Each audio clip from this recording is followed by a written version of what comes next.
Today's video is sponsored by our friends at Anker SOLIX. All right guys, we got a brand new power unit to take a look at today. Anker SOLIX just sent this one over. So inside the box, we got your quick start guide. That's really nice so you can get to work. Safety information, warranty card, etc., etc. All right, get this out of here.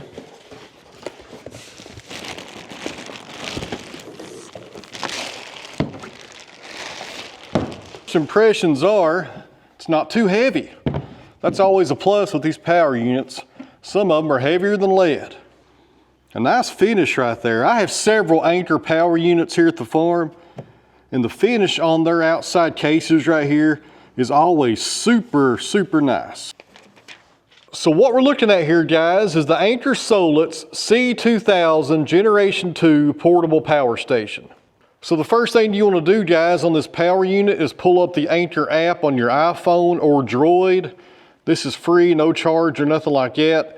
And turn your Bluetooth on this power unit and make sure your power unit is up to date. Sometimes these will be built, a couple of months before somebody buys them, and sometimes they'll have an upgrade between now and then. So do that and save yourself the hassle later on of messing out on some features. You go to devices right here. You see I got 4 right there showing all my other Anker devices. I'll hit that plus button here in just a minute. I'll turn the Bluetooth on the unit, and it will key in with this app and make sure everything's up to date. Just takes a few seconds, and I do this on all my power units a couple of times a year. Also inside the box, other than the manual, you have your power cord right here. That's if you want to charge this up for 110. Right there is your normal plug for that. And you also have one for a cigarette lighter as well, so if you go out of town or you want to put this in your vehicle, you can also charge it that way. All right guys, so right here on the front of this unit, it's pretty normal what you'll see on other power units made by Anker. You got your power button right there. We're sitting on 22%. Over here on this side, you have your Bluetooth button. This is your car socket for charging. I just showed you guys that cable a second ago. Right here you have a USB input and also some C inputs as well. Those are really handy to have because all these new phones are taking these kinds of input nowadays. Nobody's using these USBs for some reason. Then right here you have 5 AC inputs right there. 5 of them, that's pretty good. Most power units of this size usually have 3 or 4. 5's a good number to have. So right here on the side you have a spot for an expansion battery, and they sent me one of those also. We'll get that out here in just a minute. Then over here on the other side, you have your fuse breaker right there. So if you do overload this unit, you can pop the fuse right there and get it working again. Right there's your 110 port to charge it up. And also this one right here for your car socket or for solar if you have that as well. And I think I say this every time I show you guys a power unit on this channel. If you're going to get a power unit, get yourself some solar panels. That way if the grid goes down, you can still charge it up. It's very important. So that's pretty much it on the outside here. You do have these nice molded handles right here. This unit is not too heavy, so it's not too bad to lug around or to throw in the back of your car for a camping trip. I like the finish on it. Like I said, Anker does a really good job on their cases. Everything looks really nice and neat right here. Looks like a good unit. Let's grab the expansion battery and take a look at it. And being a power unit guy, it's very interesting to see a unit this size have the capability to hook up an expansion battery so to make it run longer. This is nice to see right here. Looks like we got our cable. That's very important right there. That's how you connect the battery to the unit right there. Got our user guide right there. And I think that's about it. Man, this thing isn't too heavy either. Good deal.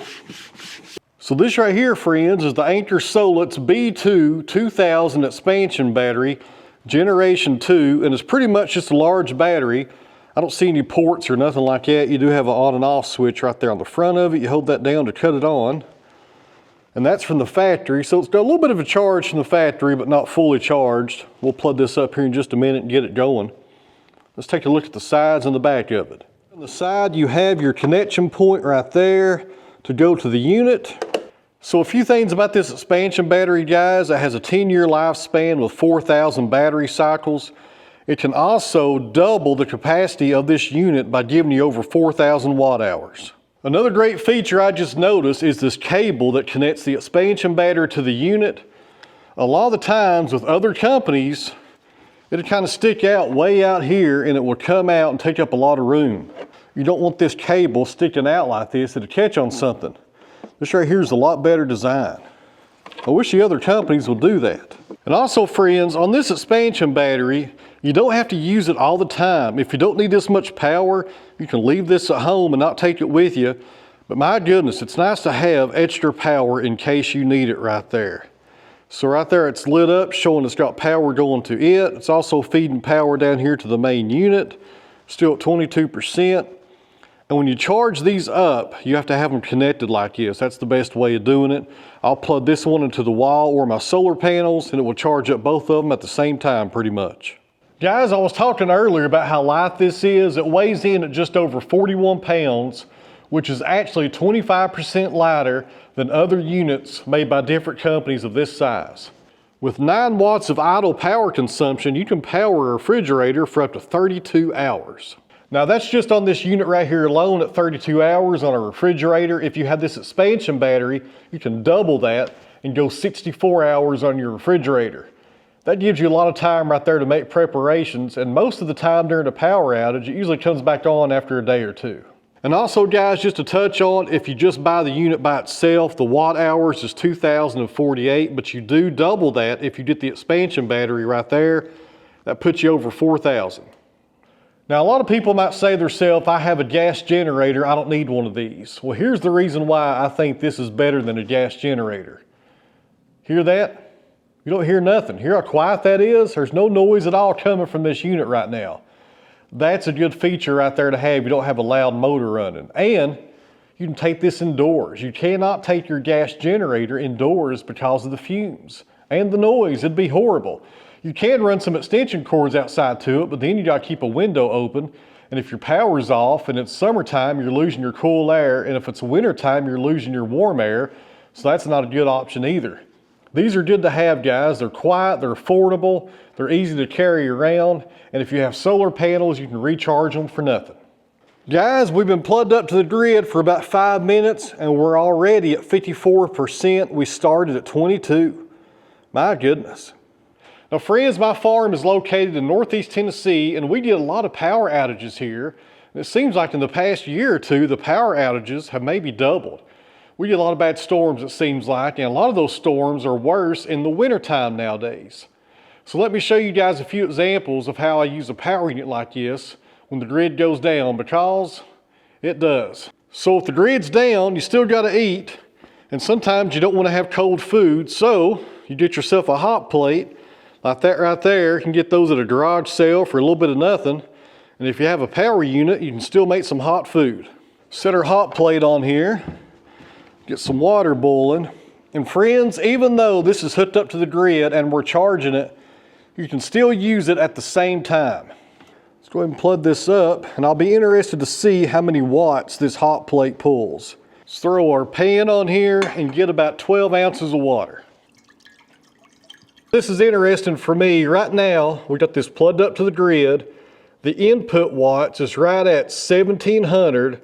The output watts is right at 1,200. So when you're charging up this unit and you're also using it at the same time, your charging times will vary. If I was using this right now to charge up a cell phone, it wouldn't matter as much. But since we're pulling 1,000 watts, that's going to increase the time it takes to charge this unit up. And as far as what we're making, friends, as soon as that water boils right there, I will pour it into this bag. This is Mountain House chili mac with beef. This is like a survival food pack. I think it lasts like 20 years or something like that. These are good to have around when your power does go out for situations like this. If you got some good emergency food like this, a hot plate, and most importantly, a power unit, you won't go hungry. Stir it up, seal it up, and wait about 5 minutes. All right, friends, just finished lunch, and the main battery is at 100%. The expanded battery is at 70. Let's go ahead and try it out on something else. All right, guys, let's do another test. The power's out, and you need to open the garage door. And this door here is kind of odd because it doesn't have a release up there for a manual operation. If you don't have the motor running, it pretty much won't open. Don't ask me why. Let's go ahead and plug this up to our extension cord. Now we'll come over here and plug it into the unit. Turn it on.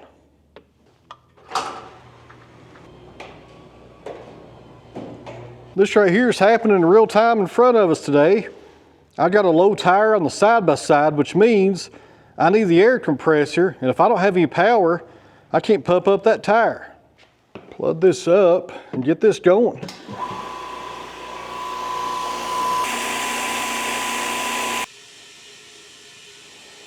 All right, guys, got this unit loaded up in the tractor. Let's go test it some more. We'll go cut some metal with a portable bandsaw.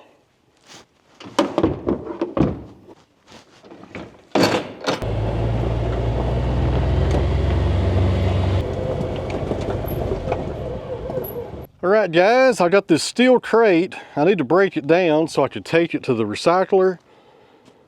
We'll see if the old Anker SOLIX can power up the bandsaw and get this thing cut up in smaller pieces. Should have no problem.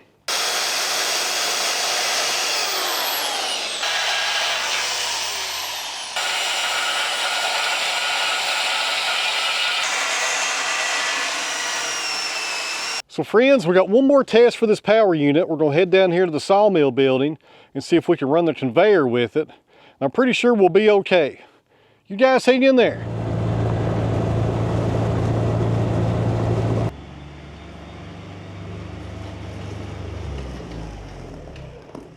We're down here at the sawmill, and if the power goes out, I can still run the sawmill, of course. It runs off a diesel engine. But I need electricity to run this conveyor right here because I can't run the sawmill without the conveyor going. Let's see if the Anker SOLIX can get it up and running. All right, guys, got it plugged in. I got my remote right here for the conveyor. Let's see if it turns on.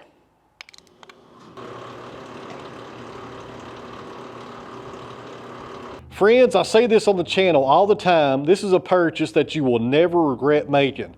I tell people all the time, once you get one of these, you'll find so many uses for it, you won't realize how you got around without one. I use these things every day, guys. Anker's a great brand. They make a great product. And this is a really nice feature because you can have a smaller unit like the one we have here and have an expansion battery to go with it. So in closing here, guys, I want to thank Anker for sponsoring today's review video. I really appreciate it.